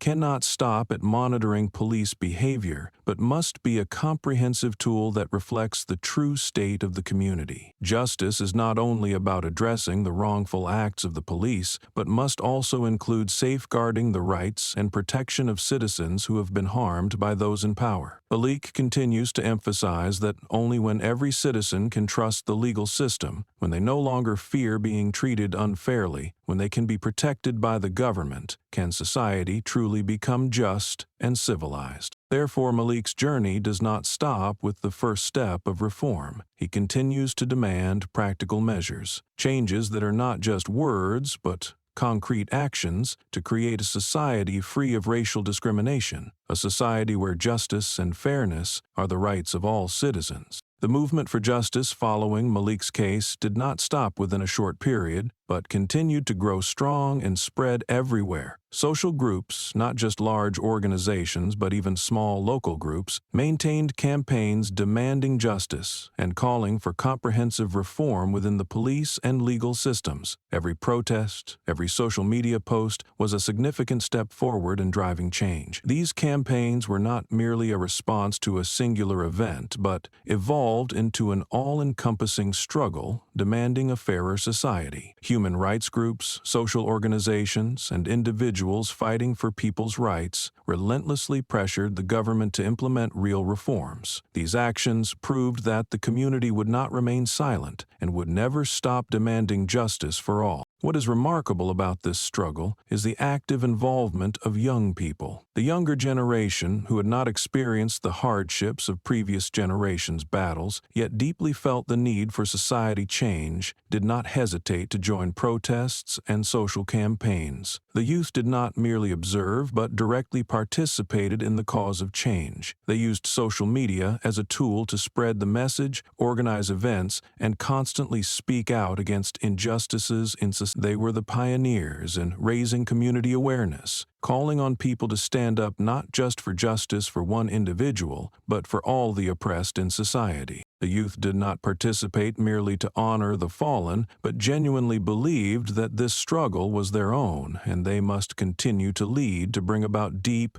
lasting change. These young people understood that standing up once for justice would not be enough, and they knew societal change must be continuous and persistent. They began organizing community education campaigns, raising awareness about human rights, and using social media platforms to encourage more people to join the movement. The younger generation created a solid foundation, ensuring that justice campaigns would not be a temporary movement, but a long-lasting wave of change. Throughout this process, the actions of the youth not only captured society's attention, but also made it impossible for the government to ignore. The protests and campaigns expanded beyond a small framework and spread strongly nationwide. Marches, community workshops, and initiatives to create societal change were carried out by the youth with a strong belief that they could change the system. They didn't just dream of a just society, they were taking action to make that dream a reality. The community, led by the youth, has shown strong unity and unwavering determination to ensure that justice is served. People no longer live in fear, hesitate, or feel hopeless in this fight. They understand that to create lasting change, they must continue to struggle, raise their voices, and push for reforms until society truly becomes just. The community demands justice not only for an individual but for everyone, and with the involvement of the youth, this movement shows no signs of stopping, but will only continue to grow stronger in the future. Social media has become an essential part of the justice movement. Hashtags like Justice for Malik have become not just tools to spread the message, but symbols of the ongoing struggle. Tweets, Facebook posts, Instagram, and other platforms not only help the community share information, but also serve as spaces where discussions on justice and human rights take place. Powerfully. Every day, these hashtags are used by millions, from protesters to those simply expressing solidarity with the oppressed. The community continues to build a strong presence on social media, where struggles are not just calls to action but concrete steps toward change. Social media has kept attention on unresolved cases, exerting pressure on the government and authorities. It has also become a platform where personal stories from the oppressed are shared, allowing people to understand and empathize with the challenges faced by discriminated communities. Meanwhile, international organizations continue to monitor and scrutinize the situation. Amnesty International and Human Rights Watch have been vocal about this issue, calling for a transparent and comprehensive investigation into police misconduct. These organizations not only demand that the U.S. government hold police accountable for abuses, but also call for extensive reforms in police training, recruitment, and oversight processes. International groups continue to use the power of global public opinion to pressure the U.S. government, insisting that justice and human rights must not remain slogans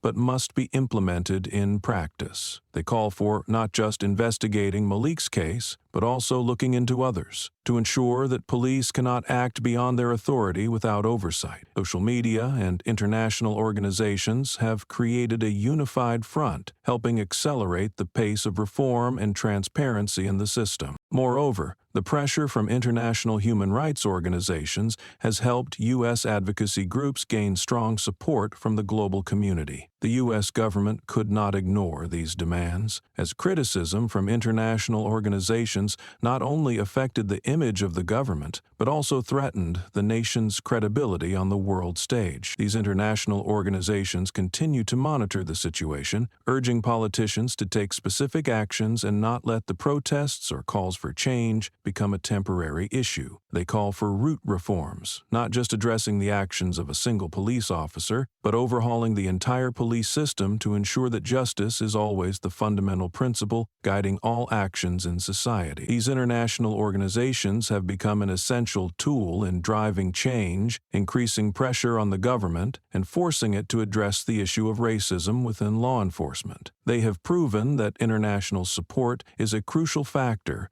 in the fight for justice and is indispensable in pushing for comprehensive reform. Malik is remembered not just as a man who fought for justice, but as a symbol of justice throughout his life. His actions, especially when confronting Officer Turner, not only demonstrated resilience and a determination to protect his rights, but also inspired millions of others. Malik proved that, no matter how powerful the opposition, any individual can change an entire system if they are willing to stand up for justice. His fight was not just for himself, but for all those oppressed in society. Malik's actions didn't just achieve justice for one case, but rekindled faith in the possibility of change in a society where many had lost hope in the system's ability to enforce justice. Malik's legacy is etched in the community's memory as a model of perseverance, courage, and unwavering commitment to fairness. He became an ideal for those who believe that no change is ever too late, and that even small actions can lead to great outcomes. In communities where the fight for human rights has never ceased, Malik is seen as a leader and a pioneer in defeating discrimination and abuse of power. His story has become an integral part of justice discussions, passed down from generation to generation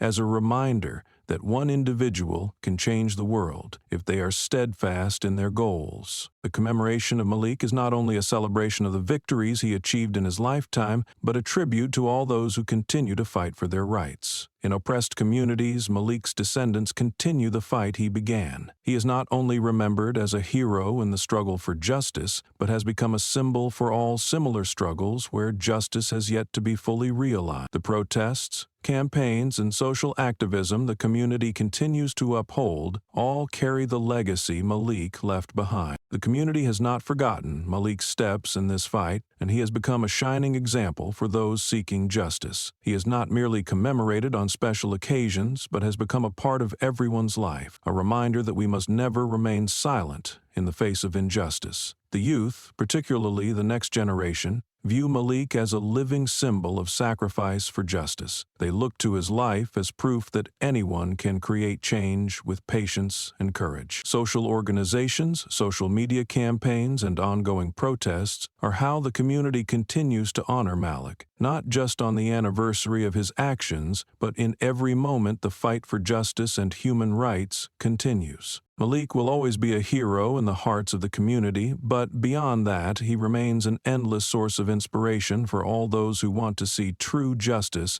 implemented in society. His legacy is the relentless fight to ensure that every individual, regardless of who they are, can live in a fair society where human rights are respected and racial discrimination no longer exists. Malik's story continues to live on in the hearts of those who knew him and in the ongoing campaigns taking place around the world. The story of Malik has sparked a major shift in societal thinking, especially regarding racial discrimination and justice. Before this event, many believed that society had made significant progress in protecting human rights and ending racial discrimination. However, Malik's case brought to light underlying issues within the police system and the legal system as a whole, issues that very few had truly paid attention to before. Societal thinking gradually shifted as more and more people recognized that, although progress had been made in combating racism, the system still contained profound flaws. The protests and justice campaigns helped foster a change in awareness, prompting society to reconsider how the police enforce justice and to acknowledge the ongoing injustice in many other areas. Malik's story, though painful, served as a catalyst. helping people realize that only when societal thinking changes, when people stand up for justice, can society truly become equal and just for everyone. This change is not simply about protests, but a revolution in the thinking of the entire community. Discussions on racism, justice, and human rights have been brought into public debate, no longer overlooked or forgotten as before. Social groups, especially the younger generation, have continuously pushed forward this fight through social media platforms, ensuring Malik's story and the stories of the oppressed become a powerful voice in society. The thinking about rights and fairness has been elevated, and a new generation is now aware that justice must be applied not just to a few individuals, but to all citizens, regardless of skin color, religion, or ethnicity. The community has come to understand that changing our thinking doesn't end with protests or social media. It requires a shift in how people view and treat each other. With the initial successes in the fight for justice, Malik did not stop. Although he had achieved some accomplishments, such as Turner's conviction and initial police reforms, Malik understood that justice could not end there. He continued his struggle, not only for himself, but for all those who faced oppression and injustice in society. Malik's next journey was not going to be an easy one, and he knew that there would be significant challenges in implementing comprehensive reforms in the police force and the legal system. However, his perseverance remained unwavering. He continued to call for stronger reforms, demanded an independent oversight system, and pushed for police training programs on human rights and justice. For Malik, the goal was unfinished, but he knew the fight would never end until everyone could be treated fairly, free from racial discrimination, and the legal system became a tool of protection rather than oppression. Malik not only wanted to push for reform in the police force, but also sought to inspire change throughout society. He knew that real change could only come when each individual in society recognized their rights and fought for justice. Malik continuously urged social organizations and the government to join in the widespread reform, demanding that they take concrete actions to protect everyone's rights. Malik's actions became a legacy for those who wanted to build a fair society, where justice was not a privilege for those in power, but the right of every citizen regardless of who they were. Malik's story will live on as a lesson in perseverance and belief in change, no matter the challenges faced. The struggle for justice never stops, and the community continues to fight not only for Malik, but for equality for everyone. Protests, campaigns, and ongoing discussions continue with the goal of advancing social change. The community has realized that change cannot come if it stops with one case or a temporary result. They understand that justice is not a short-term battle, but a continuous struggle, an ongoing journey until everyone can live in an equal and just society. Those involved in this fight are not just fighting for one individual, but for the entire community. They have begun to realize that everyone deserves justice, and no one in society should be treated unfairly because of race, background, or any other reason. The fight for justice has become a mission for everyone, regardless of age or status. The community understands that every small action, every participation, can lead to significant change. From this struggle, new models have begun to emerge to build a fairer society. Educational models have started to appear, focusing on raising community awareness about human rights, justice, and racial equality. These models are not only applied in schools but also in social organizations, where every citizen can access information about their rights and how to fight for justice when necessary. Educational programs not only teach the law but also emphasize the role of each individual in building a just society where the rights of everyone are protected,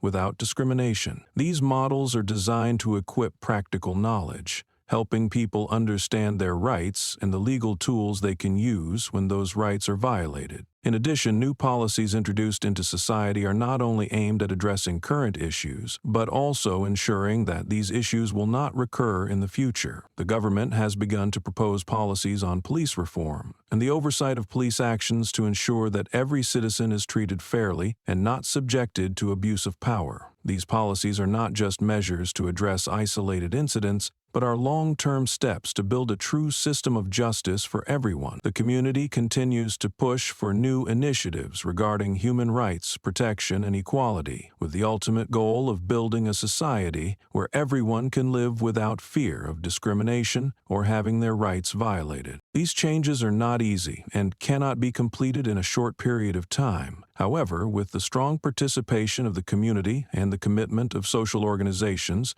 the change will continue. The community does not stop because they know that this struggle is not for an individual, but for all those who have suffered from injustice. Every step forward, no matter how small, can lead to significant change, and everyone plays an important role in creating a fairer society. The new educational models and policies are just the beginning, and the fight for justice continues, because justice is not a goal, but a reality that everyone has the right to enjoy. As the community continues to fight, one of the significant changes taking place is the comprehensive restructuring of the police force and social justice. The government, under pressure from social organizations and public opinion, has realized that previous reforms were just initial steps, and to create lasting change, they need to implement deeper reforms. The police force not only needs to change its working methods, but also needs to be restructured from within. This includes reforming how police officers are recruited, changing how training procedures are carried out, and especially increasing oversight to prevent abuse of power. The government must understand that justice cannot stop at punishing individual wrongdoers, but must rebuild trust within the community through a police system that truly serves and protects citizens. New training programs will not only teach police officers technical skills, but will also focus on human rights implementation, helping officers enforce justice without violating anyone's rights. In addition, social justice must also be reformed, not only through regulations within the police force, but also throughout the entire legal system. The government has begun to implement measures to ensure the rights of all citizens, especially vulnerable groups in society. Reform programs have been established to improve access to justice, particularly in impoverished areas where discrimination and abuse of power may be more severe. The government is committed to taking specific steps to reduce bias in legal proceedings and protect the rights of minority groups in society. This is the first step in restoring trust in the justice system, but it is also a significant challenge, as the enforcement of these measures must be done seriously and effectively. While these reforms are being implemented, many people are beginning to realize that reform is not just a theory, but must come with real action. Specific action programs have been introduced to ensure real change in both the police force and the legal system. The government cannot simply make promises without measurable and enforceable measures. Reform programs, from recruiting qualified police officers to retraining officers, must be implemented seriously and effectively. Independent oversight, evaluation measures, and assessment of reform effectiveness are necessary steps to stop any misconduct in the police force. Any delays or lack of seriousness in implementing these reforms will only create dissatisfaction within the community and erode trust in the government. The community does not just want to hear promises, but demands concrete actions. Those fighting for justice do not accept reform as just a theory. It must become a practical change in daily life. What is important is that the government and relevant organizations provide detailed plans, clear roadmaps, and monitoring processes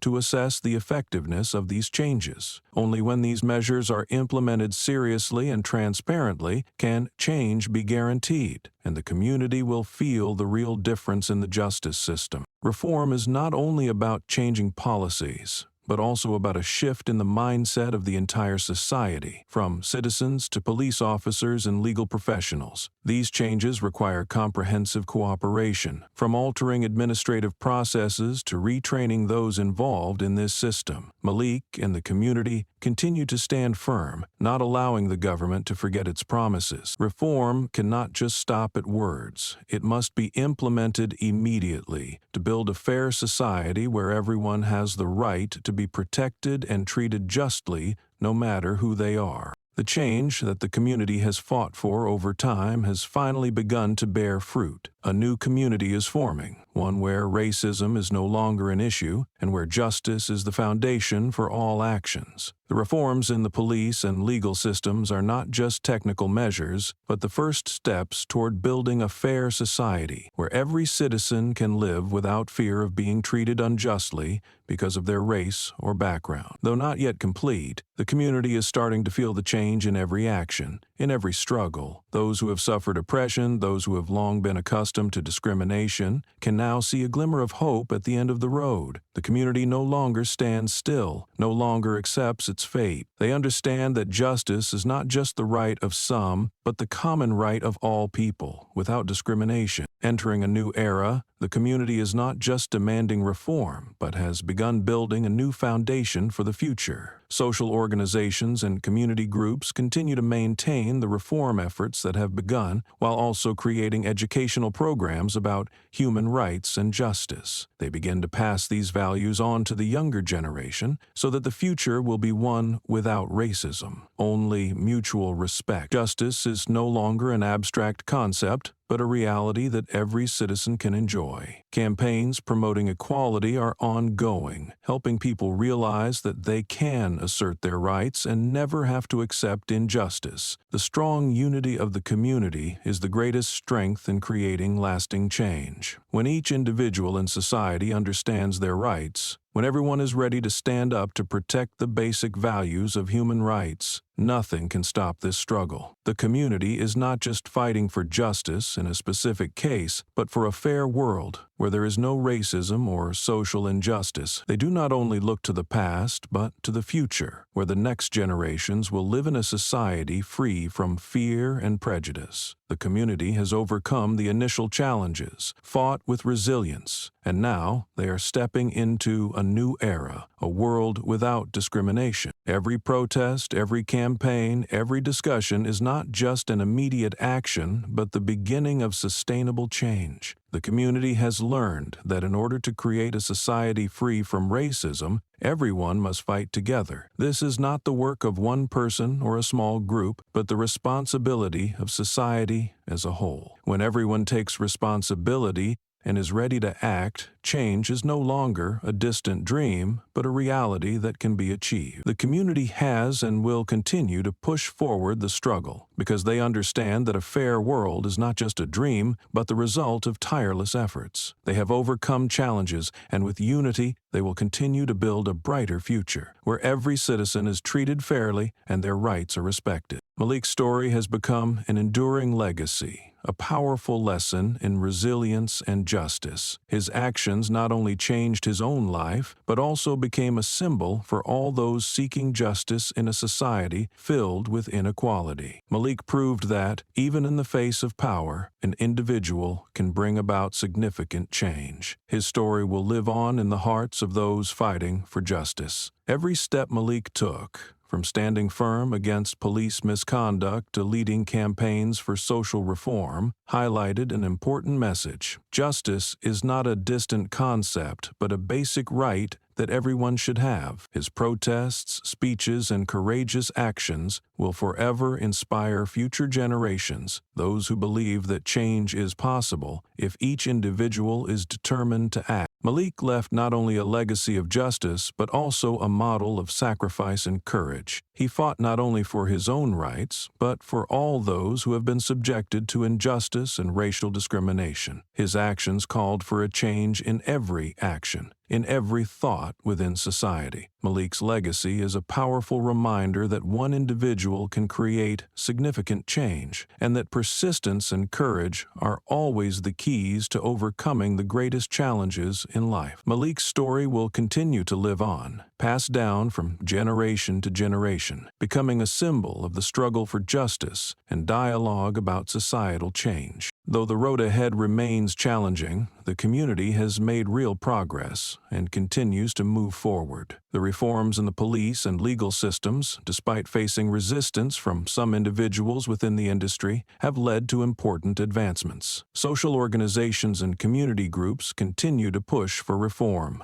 not stopping at initial measures, but striving for broader changes. The community has learned that change is not an instant event, but a long process that requires perseverance and unity from all individuals and organizations. Although these changes have not achieved all their goals, the community understands that we cannot stop because a brighter future awaits. The protests and campaigns are not just calling for immediate reforms, but for profound changes in the mindset and actions of society as a whole. With the first steps already taken, the community has shown that, despite the challenges ahead, they can create change. They continue to believe in the power of unity and the ability of each individual to drive justice. These steps forward are not just victories for one case, for victories for all those oppressed, for a fairer society. The community understands that justice is not easily achieved, but they also recognize that every action, no matter how small, contributes to changing the system. And, as Malik has shown, when each person stands up and acts, lasting change is not just a dream, but a reality that can be achieved. The community keeps moving forward, undeterred by any challenges, continuing the fight for a just world. Malik's story is one of hardship and challenge, but also a testament to the power of persistence and the right to justice. Malik, an ordinary man in the eyes of the community, became a powerful symbol of justice when he faced Officer Turner, who abused power and exhibited racism in his actions. What began as an event, seemingly just a personal conflict, Malik's story transcended the individual and became a comprehensive fight for justice, equality, and human rights. Malik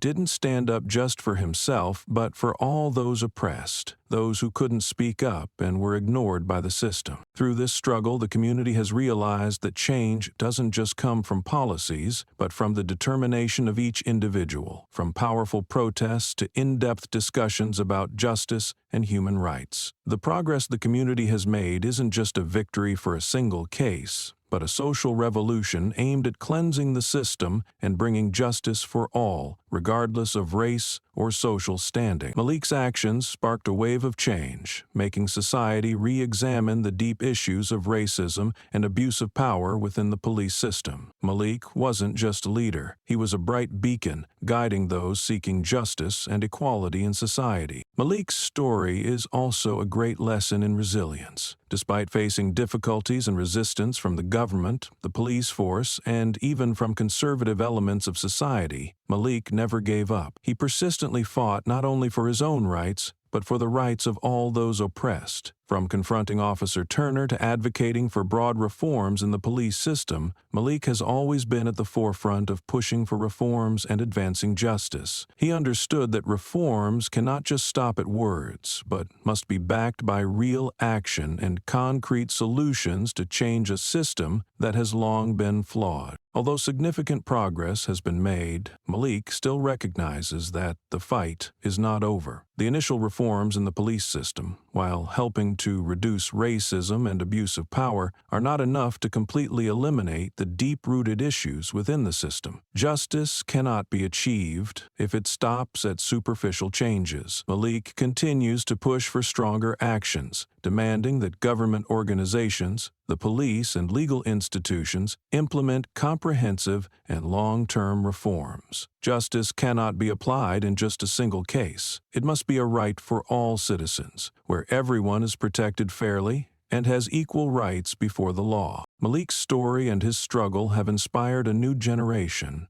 helping them realize that every individual can be a force for societal change. The future of justice is not a distant goal, but a reality that can be achieved if each person has perseverance, courage, and determination. Malik taught everyone a valuable lesson about standing up when faced with injustice and never staying silent in the face of wrongdoing. The legacy he leaves is a better society where justice truly belongs to all. Malik didn't just win a case. He helped society as a whole win in the fight for justice and human rights.